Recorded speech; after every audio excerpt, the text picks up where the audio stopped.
السلام علیکم ناظرین، میں وینکر پسند تحرین فاطمہ اور آپ دیکھ رہے ہیں سٹی ون نیوز۔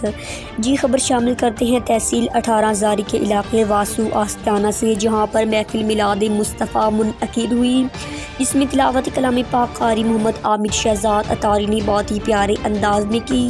نقیب محفل محمد آصف امیر سیالوی صاحب تھے۔ ثنا خوان مصطفیٰ محمد آصف چشتی نے بہت اچھے انداز میں آقا کی بارگاہ میں مدح سرائی کی اور خصوصی خطاب حضرت علامہ مولانا محمد یاسین رضوی صاحب نے کیا۔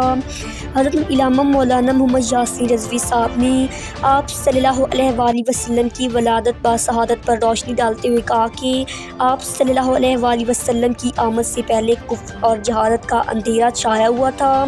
جب مدینہ کے تاجدار کی آمد ہوئی تو ہر طرف روشنی جگمگانے لگی، مرجائے چہرے خوشی سے کھل اٹھے۔ آپ صلی اللہ علیہ وآلہ وسلم کو دونوں جہانوں کے لیے رحمت بنا کر بھیجا گیا۔ اللہ تعالیٰ نے فرمایا کہ اے محبوب، اگر میں آپ کو پیدا نہ کرتا تو دنیا کی کوئی چیز بھی تخلیق نہ کرتا۔ بانی محفل محمد اویس نقیبی اور محمد حذیفہ تھے۔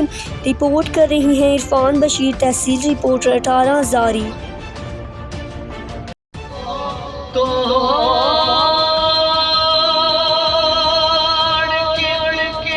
پھر جوڑنے والے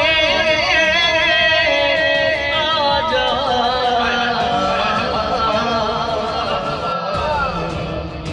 ہم بھی ٹوٹی ہوئی تقدیر لیے بیٹھے۔ گھر محفل میلاد مٹھڑا تے من موہنا سونا تو عالم کو سونا سونا سونا ایک جبریل امین انجدہ نہیں کوئی ہونا سونا انجدہ نہیں کوئی ہونا۔ سبحان اللہ سبحان اللہ سبحان اللہ۔ آپ کا دیوک سنہ جواز دی گال پہ ہوتی سبحان اللہ ضروری ہے، اے میری مجبوری ہے۔ پچھلے بندے آگے میں سبحان اللہ، اتلے بندے ڈھلے بیٹھے ماشاءاللہ ماشاءاللہ۔ نا سائن آن ڈھلے تو ہم بندے نہیں، مٹھڑا تے من موہنا سونا سونا۔ مدینے میں جسے کو ٹھکانا،